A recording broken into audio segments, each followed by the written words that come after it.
ಆತ್ಮೀಯರೇ 2024-25ನೇ ಸಾಲಿನಲ್ಲಿ ನಮ್ಮ ಶಾಲೆಯ ವಿದ್ಯಾರ್ಥಿಗಳ ಒಂದು ರಿಸಲ್ಟನ್ನು ಎಂಟ್ರಿ ಮಾಡೋದಕ್ಕೋಸ್ಕರ ನಾವು ನಮ್ಮ ಮೊಬೈಲ್ ಅಥವಾ ಲ್ಯಾಪ್ಟಾಪ್ ಅಥವಾ ಕಂಪ್ಯೂಟರ್ನಲ್ಲಿ ಯಾವುದಾದ್ರೊಂದು ಬ್ರೌಸರನ್ನು ಓಪನ್ ಮಾಡ್ಕೊಳ್ತೇವೆ ಮತ್ತು STS ವೆಬ್ಸೈಟ್ನಲ್ಲಿ ನಮ್ಮ school login credentials user name password ಮತ್ತು ಕ್ಯಾಪ್ಚಾ ಫಿಲ್ ಮಾಡಿ STSಗೆ ಲಾಗಿನ್ ಆಗಿ ಹೋಮ್ ಪೇಜ್ಗೆ ಬರ್ತೇವೆ. ಎಡಗಡೆ ಕಾಣ್ತಕ್ಕಂಥ ಮೆನುಗಳಲ್ಲಿ ಸ್ಟೂಡೆಂಟ್ ಮ್ಯಾನೇಜ್ಮೆಂಟ್ ಕ್ಲಾಸ್ 1 to 10 ಆಪ್ಷನ್ಸಲ್ಲಿ ರಿಸಲ್ಟ್ಸ್ ಮೇಲೆ ಕ್ಲಿಕ್ ಮಾಡಿದಾಗ ಜನರೇಟ್ ರಿಸಲ್ಟ್ ಫಾರ್ಮ್ ಬಟನ್ ಮೇಲೆ ಕ್ಲಿಕ್ ಮಾಡ್ತೇವೆ.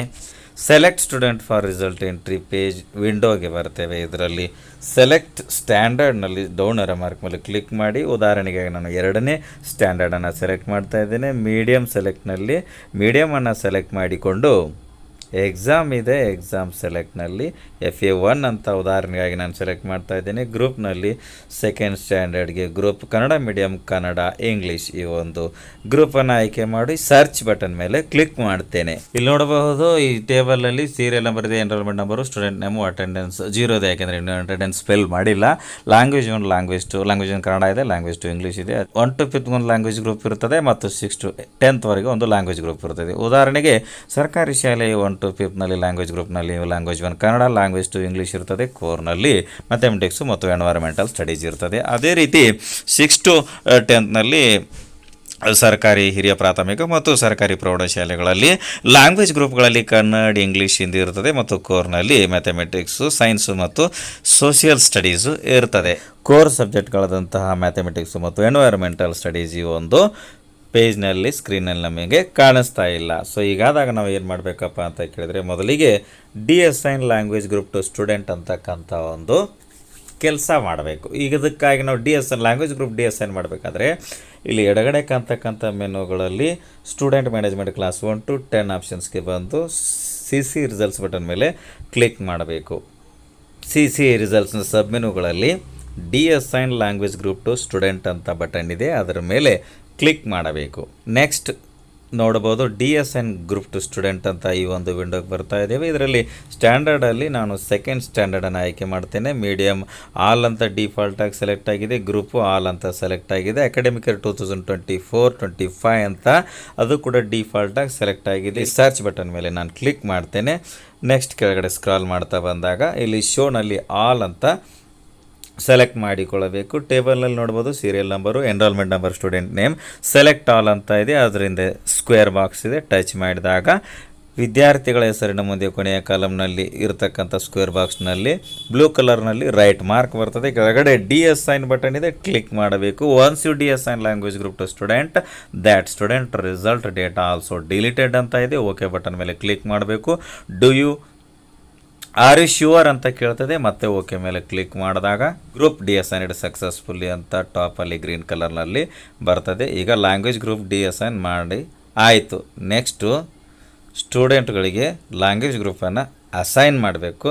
ಲ್ಯಾಂಗ್ವೇಜ್ ಗ್ರೂಪ್ ಸ್ಟೂಡೆಂಟ್ಗೆ ಅಸೈನ್ ಮಾಡಬೇಕಾದ್ರೆ ಎಡಗಡೆ ಇರುವ ಮೆನುಗಳಲ್ಲಿ ಸ್ಟೂಡೆಂಟ್ ಮ್ಯಾನೇಜ್ಮೆಂಟ್ ಕ್ಲಾಸ್ 1 to 10 ಮೆನುಗೆ ಬಂದು ರಿಸಲ್ಟ್ಸ್ ಈ ಒಂದು ಸಬ್ ಮೆನು ಮೇಲೆ ಕ್ಲಿಕ್ ಮಾಡಿದಾಗ ರಿಸಲ್ಟ್ಸ್ನ ಸಬ್ ಮೆನುಗಳಲ್ಲಿ assign language group to student button ಮೇಲೆ ಕ್ಲಿಕ್ ಮಾಡಬೇಕು. ಅಸೈನ್ ಗ್ರೂಪ್ ಟು ಸ್ಟೂಡೆಂಟ್ ವಿಂಡೋಗೆ ಬರ್ತೇವೆ. ಇಲ್ಲಿ ಸ್ಟ್ಯಾಂಡರ್ಡಲ್ಲಿ ನಾವು ಯಾವ ಒಂದು ಸ್ಟ್ಯಾಂಡರ್ಡ್ನ ಸ್ಟೂಡೆಂಟ್ಸ್ಗಳಿಗೆ ಲ್ಯಾಂಗ್ವೇಜ್ ಗ್ರೂಪ್ DSign ಮಾಡಿದ್ದೇವೆಯೋ ಅದೇ ಸ್ಟ್ಯಾಂಡರ್ಡನ್ನು ಆಯ್ಕೆ ಮಾಡ್ಕೋಬೇಕು. ನಾನು 2ನೇ ತರಗತಿಯ ಲ್ಯಾಂಗ್ವೇಜ್ ಗ್ರೂಪನ್ನು DSign ಮಾಡಿದ್ದೆ. ಈಗ ಅಸೈನ್ ಮಾಡಬೇಕಾದ್ರೆ ಇಲ್ಲಿ ಸ್ಟ್ಯಾಂಡರ್ಡ್ನಲ್ಲಿ ಮತ್ತೆ 2ನೇ ತರಗತಿ ಸೆಕೆಂಡ್ ಸ್ಟ್ಯಾಂಡರ್ಡನ್ನು ಸೆಲೆಕ್ಟ್ ಮಾಡ್ಕೊಳ್ತಾ ಇದ್ದೇನೆ. ಮೀಡಿಯಮ್ ಕನ್ನಡ ಅಂತ ಡಿಫಾಲ್ಟಾಗಿ ಸೆಲೆಕ್ಟ್ ಆಗಿದೆ. ಗ್ರೂಪ್ನಲ್ಲಿ ಸೆಕೆಂಡ್ ಸ್ಟ್ಯಾಂಡರ್ಡ್ನ ಕನ್ನಡ ಮೀಡಿಯಮ್, ಕನ್ನಡ, ಇಂಗ್ಲೀಷ್ ಗ್ರೂಪನ್ನು ಸೆಲೆಕ್ಟ್ ಮಾಡ್ಕೊಳ್ತೇನೆ. ಅಕಾಡೆಮಿಕ್ ಇಯರ್ನಲ್ಲಿ ಕರೆಂಟ್ ಅಕಾಡೆಮಿಕ್ ಇಯರ್ 2024-25 ಆಯ್ಕೆ ಮಾಡಿಕೊಂಡು ಸರ್ಚ್ ಬಟನ್ ಮೇಲೆ ಕ್ಲಿಕ್ ಮಾಡಿದಾಗ ಕೆಳಗಡೆ ಸ್ಕ್ರಾಲ್ ಮಾಡ್ತಾ ಬರಬೇಕು. ಶೋನಲ್ಲಿ ಆಲ್ ಅಂತ ಡಿಫಾಲ್ಟಾಗಿ ಸೆಲೆಕ್ಟ್ ಆಗಿದೆ. ಈ ಒಂದು ಟೇಬಲ್ನಲ್ಲಿ student serial number, enrolment number, student name ಮತ್ತು ಆ್ಯಕ್ಷನ್ ಕಾಲಮ್ ಇದೆ. ಆ್ಯಕ್ಷನ್ ಕಾಲಮ್ನಲ್ಲಿ ಆಲ್ ಹಿಂದೆ ಇರತಕ್ಕಂಥ ಸ್ಕ್ವೇರ್ ಬಾಕ್ಸ್ ಮೇಲೆ ಟಚ್ ಮಾಡಿದಾಗ ವಿದ್ಯಾರ್ಥಿಗಳ ಹೆಸರಿನ ಮುಂದೆ ಕೊನೆಯ ಕಾಲಮ್ನಲ್ಲಿ ಇರತಕ್ಕಂಥ ಸ್ಕ್ವೇರ್ ಬಾಕ್ಸ್ನಲ್ಲಿ ರೈಟ್ ಮಾರ್ಕ್ ಬ್ಲೂ ಕಲರ್ನಲ್ಲಿ ಬರ್ತದೆ. ಕೆಳಗಡೆ ಅಸೈನ್ ಬಟನ್ ಇದೆ, ಕ್ಲಿಕ್ ಮಾಡಬೇಕು. ಆರ್ ಯು ಶ್ಯೂರ್ ಅಂತ ಕೇಳ್ತದೆ. ಓಕೆ ಬಟನ್ ಮೇಲೆ ಕ್ಲಿಕ್ ಮಾಡಿದಾಗ group successfully assign to the student ಅಂತ ಗ್ರೀನ್ ಕಲರ್ನಲ್ಲಿ ಬರ್ತದೆ. ಈಗ ಲ್ಯಾಂಗ್ವೇಜ್ ಗ್ರೂಪ್ DSign ಮಾಡಿದ್ದೀವಿ. ಈಗ ರಿಸಲ್ಟ್ ಎಂಟ್ರಿ ಮಾಡೋಕ್ಕೆ ಹೋದರೆ ಎರಡು ಲ್ಯಾಂಗ್ವೇಜ್ ಗ್ರೂಪು ಮತ್ತು ಎರಡು ಕೋರ್ ಸಬ್ಜೆಕ್ಟ್ಸ್ ತೋರಿಸ್ತದೆ ಇಲ್ಲೋ ಅನ್ನೋದನ್ನು ಚೆಕ್ ಮಾಡ್ಕೋಬೇಕು. ರಿಸಲ್ಟ್ ಎಂಟ್ರಿನೂ ಕೂಡ ಮಾಡೋದು ಹೇಗೆ, ಮತ್ತು ಇಲ್ಲಿ ಎಡಗಡೆ ಕಾಣ್ತಕ್ಕಂಥ ಮೆನುಗಳಲ್ಲಿ ಸ್ಟೂಡೆಂಟ್ ಮ್ಯಾನೇಜ್ಮೆಂಟ್ ಕ್ಲಾಸ್ 1 to 10 ಈ ಒಂದು ಆಪ್ಷನ್ಸ್ ಮೇಲೆ ಕ್ಲಿಕ್ ಮಾಡಬೇಕು. ನೆಕ್ಸ್ಟ್ ಈ ಒಂದು ಸಬ್ ಮೆನುಗಳಲ್ಲಿ CC ರಿಸಲ್ಟ್ ಮೇಲೆ ಕ್ಲಿಕ್ ಮಾಡಿದಾಗ ಇಲ್ಲಿ CC ರಿಸಲ್ಟ್ಸ್ನ ಎರಡನೇ sub menu generate result button form ಈ ಒಂದು ಬಟನ್ ಮೇಲೆ ಕ್ಲಿಕ್ ಮಾಡಿದಾಗ select students for result entry ಇದೆ.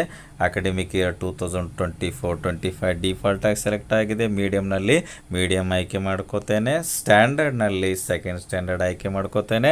ಎಕ್ಸಾಮ್ನಲ್ಲಿ FA1 ಆಯ್ಕೆ ಮಾಡಿಕೊಂಡು ಗ್ರೂಪ್ನಲ್ಲಿ ಸೆಕೆಂಡ್ ಸ್ಟ್ಯಾಂಡರ್ಡ್ನ Kannada medium Kannada English language ಗ್ರೂಪನ್ನು ಆಯ್ಕೆ ಮಾಡಿಕೊಂಡು ಸರ್ಚ್ ಬಟನ್ ಮೇಲೆ ಕ್ಲಿಕ್ ಮಾಡಿ ಕೆಳಗಡೆ ಸ್ಕ್ರಾಲ್ ಮಾಡ್ತಾ ಬಂದಾಗ ಶೋನಲ್ಲಿ ಆಲ್ ಅಂತ ಡಿಫಾಲ್ಟಾಗಿ ಸೆಲೆಕ್ಟ್ ಆಗಿದೆ. ನೋಡಬಹುದು ಈ ಒಂದು ಟೇಬಲ್ನಲ್ಲಿ serial number, enrolment number, student name, attendance ಇನ್ನೂ ಫಿಲ್ ಮಾಡದೇ ಇರೋದ್ರಿಂದ 0 ಇದೆ. ಆಮೇಲೆ language 1 Kannada, language 2 English, subject 1 mathematics, subject 2 environmental science ಅಂತ ಬಂದಿದೆ. ಇದಕ್ಕೂ ಮುಂಚೆ ಲ್ಯಾಂಗ್ವೇಜ್ 1 ಕನ್ನಡ, ಲ್ಯಾಂಗ್ವೇಜ್ 2 ಇಂಗ್ಲೀಷ್ ಅಂತ ಮಾತ್ರ ತೋರಿಸ್ತಾ ಇತ್ತು. ಕೋರ್ಸ್ ಸಬ್ಜೆಕ್ಟ್ಗಳಾದಂಥ ಮ್ಯಾಥಮೆಟಿಕ್ಸು, ಎನ್ವೈರನ್ಮೆಂಟಲ್ ಸ್ಟಡೀಸ್ ಸಬ್ಜೆಕ್ಟ್ಗಳನ್ನು ತೋರಿಸ್ತಾ ಇರಲಿಲ್ಲ. ಸೊ ನಾವು ಅದಕ್ಕೋಸ್ಕರ ಏನು ಮಾಡಿದೆವು, ಮೊದಲಿಗೆ ಅಸೈನ್ ಮಾಡಿದೆವು, ಲ್ಯಾಂಗ್ವೇಜ್ ಗ್ರೂಪನ್ನು ಅಸೈನ್ ಮಾಡಿದೆವು, ನಂತರ ಅಸೈನ್ ಮಾಡಿದೆವು. ಈಗ ನಾವು CC ರಿಸಲ್ಟ್ ಎಂಟ್ರಿ ಪೇಜ್ಗೆ ಬಂದಿದ್ದೇವೆ.